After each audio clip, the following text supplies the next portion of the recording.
الحمد لله رب العالمين والصلاة والسلام على أشرف الأنبياء والمرسلين وعلى آله وأصحابه أجمعين.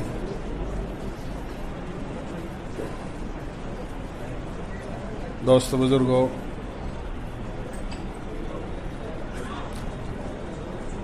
قرآن کریم کی سب سے پہلی سورت سورہ فاتحہ ہے اور یہ سارے قرآن کریم کا خلاصہ ہے،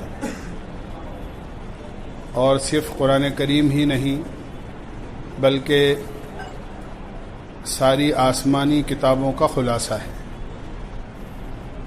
روایت میں آتا ہے کہ جو کچھ پچھلی کتابوں میں اللہ تعالیٰ نے نازل فرمایا تھا وہ سب قرآن کریم میں اللہ نے جمع فرما دیا، اور جو کچھ قرآن کریم میں ہیں وہ سارا کا سارا سورہ فاتحہ میں اللہ نے جمع فرما دیا۔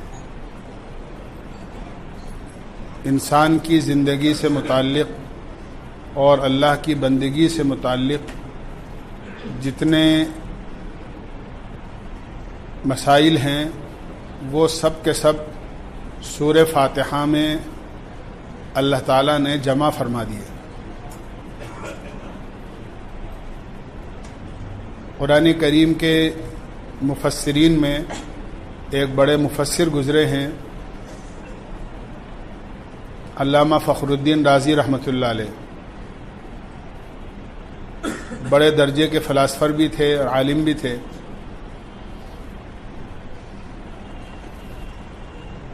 ایک مرتبہ اپنے ساتھیوں کے درمیان میں کوئی بات ایسی بڑھ گئی جس میں انہوں نے اس بات کا دعویٰ کر دیا کہ میں سورہ فاتحہ سے 10,000 مسائل کو ثابت کر سکتا ہوں۔ تو ساتھیوں نے کہا کہ اگر آپ اپنی بات میں سچے ہیں تو کر کے بتائیے۔ تو اس کے جواب میں انہوں نے تفسیر لکھی جو تفسیر کبیر کے نام سے مشہور ہے، اور اس میں سورہ فاتحہ سے 10,000 مسائل کو ثابت کیا ہے۔ تو سورہ فاتحہ میں اللہ نے ساری آسمانی کتابوں کا خلاصہ جمع فرما دیا۔ اس میں توحید بھی ہے، رسالت بھی ہے اور قیامت بھی ہے، اللہ کی عبادت بھی ہے، اللہ کی طرف سے آنے والی مدد بھی ہے، ہدایت بھی ہے، اور نیک لوگوں کے نقش قدم پر چلنا اور برے لوگوں کے نقش قدم سے اپنے آپ کو بچانا، یہ سب چیزیں سورہ فاتحہ میں جمع فرما دی ہیں۔ اسی لیے اللہ کے نبی علیہ الصلاۃ والسلام نے ایک مرتبہ ارشاد فرمایا، آپ تشریف فرما تھے صحابہ کے درمیان میں، آپ نے فرمایا صحابہ سے، آج آسمان کا ایسا دروازہ کھلا ہے جو اس سے پہلے کبھی نہیں کھلا تھا، اور اس سے ایک فرشتہ نازل ہوا ہے جو آج سے پہلے کبھی بھی زمین پر نہیں اترا تھا،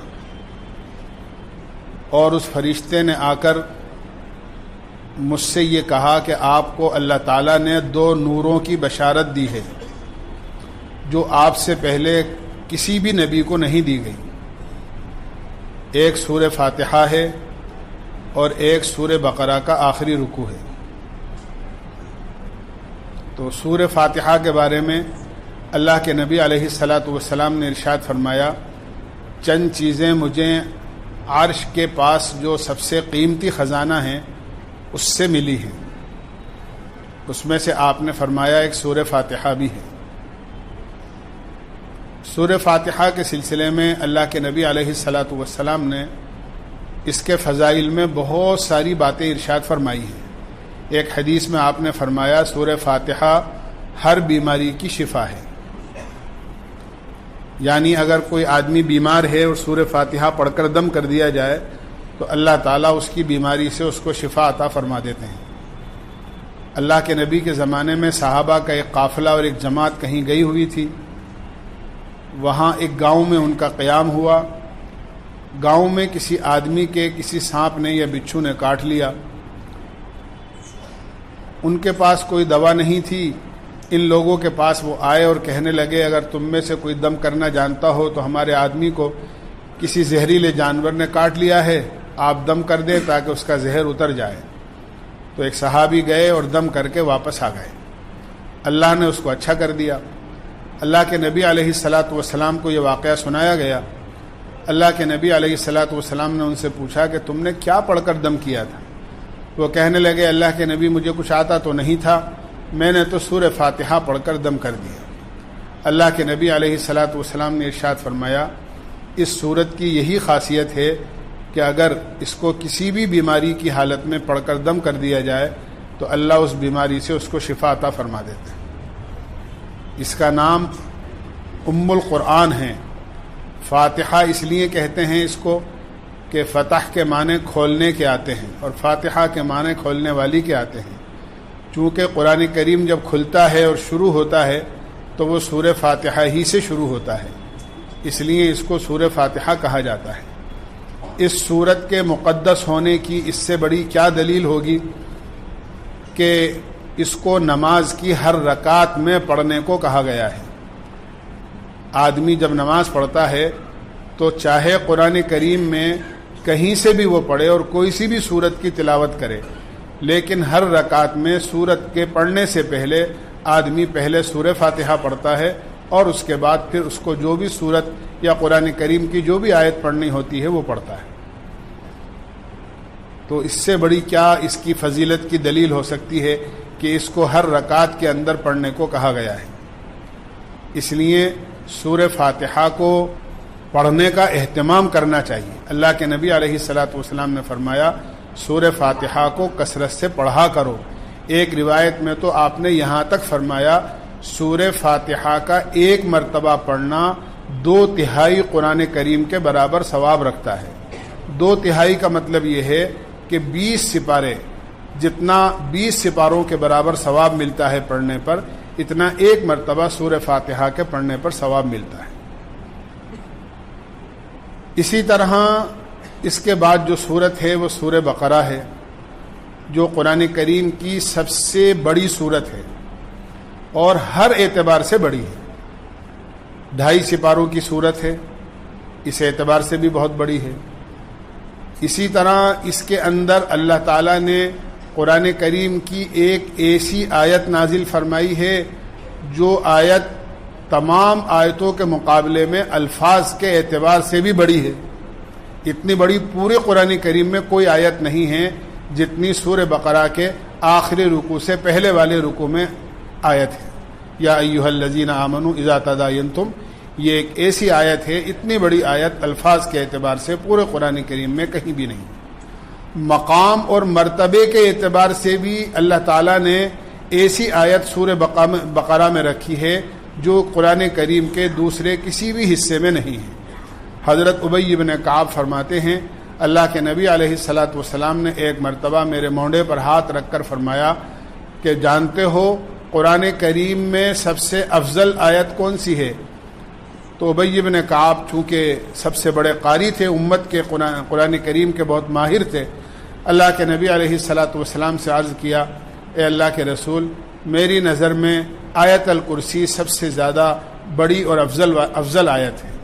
اللہ کے نبی نے فرمایا ابو المنذر، یہ ان کی کنیت ہے، اللہ تمہیں تمہارا علم مبارک کرے، حقیقت میں قرآن کریم میں اس سے زیادہ افضل کوئی آیت نازل نہیں ہوئی۔ تو آج میں نے کیا کہ ہر اعتبار سے سورہ بقرہ بہت زیادہ محتم بشان سورت ہے۔ روایتوں میں آتا ہے اللہ کے نبی علیہ الصلاۃ والسلام نے ارشاد فرمایا یہ سورت مدنی ہے۔ اللہ کے نبی علیہ الصلاۃ والسلام کے مدینے جانے کے بعد اس کے نازل ہونے کی ابتدا ہوئی، مختلف مرحلوں میں مختلف موقعوں پر مختلف آیتیں اس کی اتری، اور سب سے آخری آیت تو اللہ کے نبی علیہ الصلاۃ والسلام کی وفات سے 80 دن پہلے یا 90 دن پہلے قرآن کریم کی اتری، اور اس کے بعد قرآن کریم کی کوئی آیت نازل نہیں ہوئی، اور وہ بھی سورہ بقرہ ہی کے اندر ہے۔ وَاتَّقُوا يَوْمًا تُرْجَعُونَ فِيهِ إِلَى اللَّهِ ثُمَّ تُوَفَّى كُلُّ نَفْسٍ مَا كَسَبَتْ وَهُمْ لَا يُظْلَمُونَ۔ یہ قرآن کریم کی نازل ہونے کے اعتبار سے سب سے آخری آیت ہے۔ اس کے بعد وحی کا سلسلہ بند ہو گیا، اور یہ قرآن کریم کی سب سے آخری آیت، یہ بھی سورہ بقرہ ہی کے اندر ہے۔ ایک ایک آیت کے ساتھ 80 فرشتے آسمان سے سورہ بقرہ کی ہر آیت کے ساتھ اترے تھے۔ یہ اس کے عظیم الشان صورت ہونے کی علامت ہے۔ اللہ کے نبی علیہ الصلاۃ والسلام نے ایک روایت میں فرمایا، سورہ بقرہ پڑھا کرو، اس کا پڑھنا برکت ہے اور اس کا چھوڑنا حسرت ہے۔ اور آگے آپ نے فرمایا، اہل باطل اس کے پڑھنے والے پر قابو نہیں پا سکتے۔ علماء نے لکھا ہے، حضرت معاویہ رضی اللہ عنہ سے مروی ہے کہ اہل باطل سے مراد یہاں جادوگر ہیں، یعنی جو لوگ کسی پر جادو کرتے ہیں، کسی کو نقصان پہنچاتے ہیں جادو کے ذریعے سے، سورہ بقرہ کی تلاوت کرنے والے کو جادو کا اثر نہیں ہو سکتا۔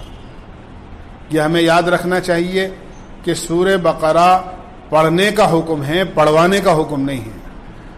ہم لوگ تو کرائے کا آدمی تلاش کرتے ہیں کہ کوئی آدمی ایسا مل جائے جو ہمارے گھر میں آ کے سورہ بقرہ پڑھ دے، اور پھر کچھ پیسے اگر وہ چاہتا ہے تو اس کو کچھ ہدیہ، کچھ پیسے، کچھ دے دے، تاکہ ہمیں تو کچھ کرنا نہیں پڑے، بلکہ یہ کام بھی کوئی دوسرا ہی آگے کر جائے۔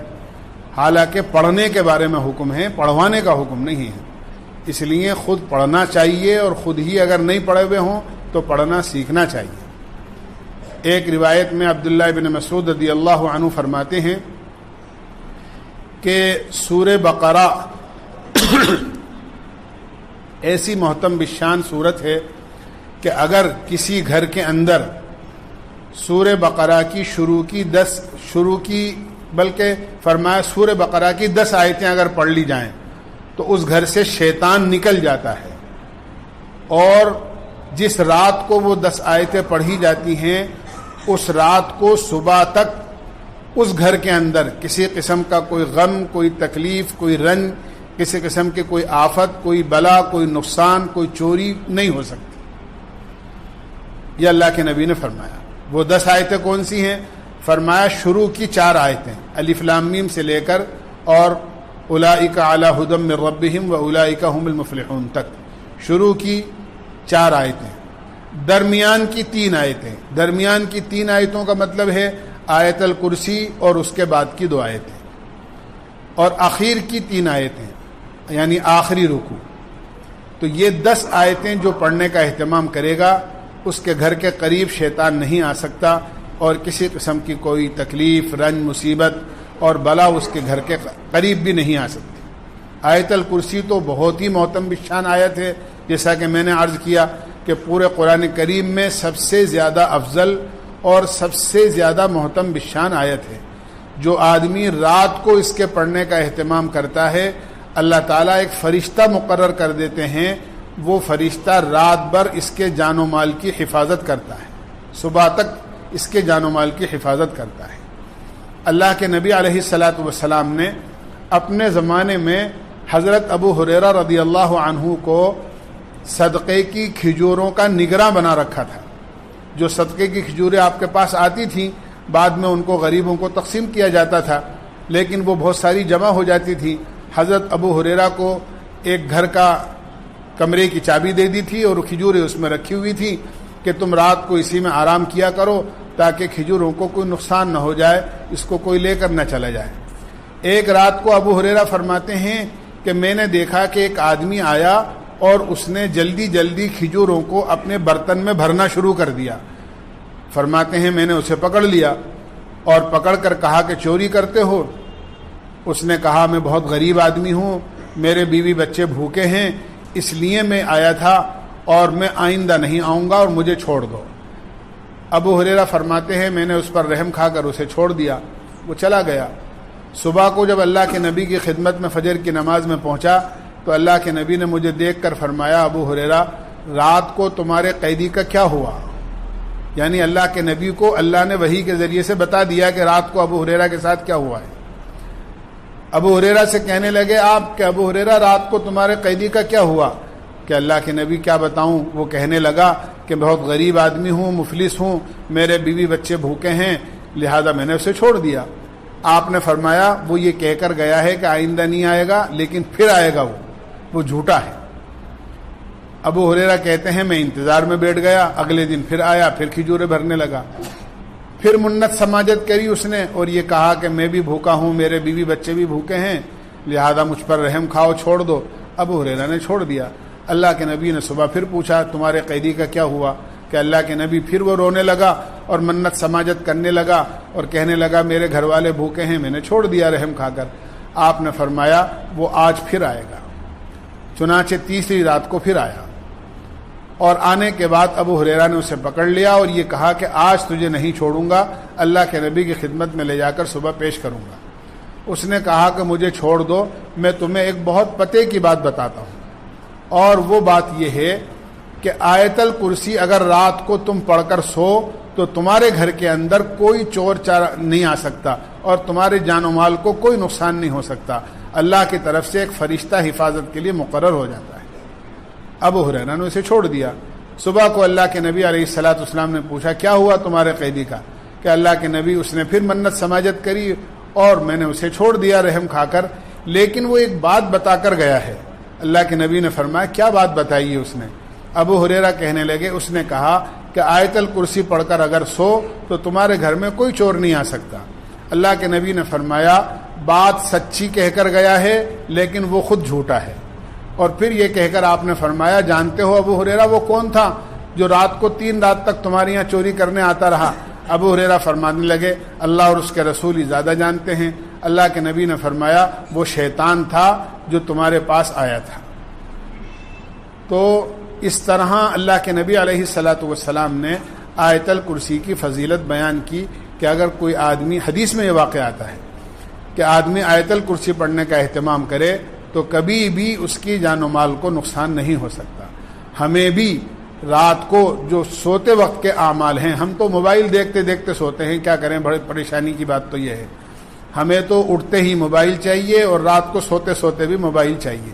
حالانکہ اللہ کے نبی علیہ الصلوۃ والسلام کا معمول تھا کہ اللہ کے نبی رات کو سورہ جو ہے تبارک الذی ہے، اسی طرح سورہ فاتحہ ہے، چاروں قل ہیں، آیت الکرسی ہے اور اسی طرح رات کی دعائیں ہیں، یہ سب چیزیں آپ پڑھ کر دم کر کے سویا کرتے تھے۔ یہ اللہ کے نبی کا معمول تھا۔ حضرت عائشہ فرماتی ہیں آپ کی زبان مبارک سے پورے الفاظ ادا نہیں بھی ہو رہے تھے، آپ اتنے بیمار ہو گئے تھے آخر میں، اس کے باوجود بھی اللہ کے نبی علیہ الصلوۃ والسلام کے معمول کے مطابق میں آپ کے ہاتھوں پر قل هو اللہ، اسی طرح جو ہے قل اعوذ برب الفلق، قل اعوذ برب الناس پڑھ کر دم کر دیا کرتی تھی اور آپ کے ہاتھوں کو پھر آپ کے سینے پر رکھ دیا کرتی تھی اور آپ اس کو اپنے سینے پر اور چہرے پر پھیل لیا کرتے تھے۔ یہ حفاظت کے لیے اور بدخوابی سے حفاظت کے لیے بہت بڑا ذریعہ اور سبب ہے، اس لیے ہمیں ان معمولات کا اہتمام کرنا چاہیے۔ ایک روایت میں تو اللہ کے نبی علیہ الصلوۃ والسلام نے یہاں تک ارشاد فرمایا کہ جو آدمی ہر فرض نماز کے بعد میں اہتمام کے ساتھ آیت الکرسی پڑھنے کا اہتمام کرے گا، اللہ تعالیٰ اس کو انتقال کے فوراً بعد جنت میں داخل کر دیں گے۔ یعنی کوئی چیز اس کے لیے جنت میں جانے کے لیے رکاوٹ نہیں ہے سوائے موت کے۔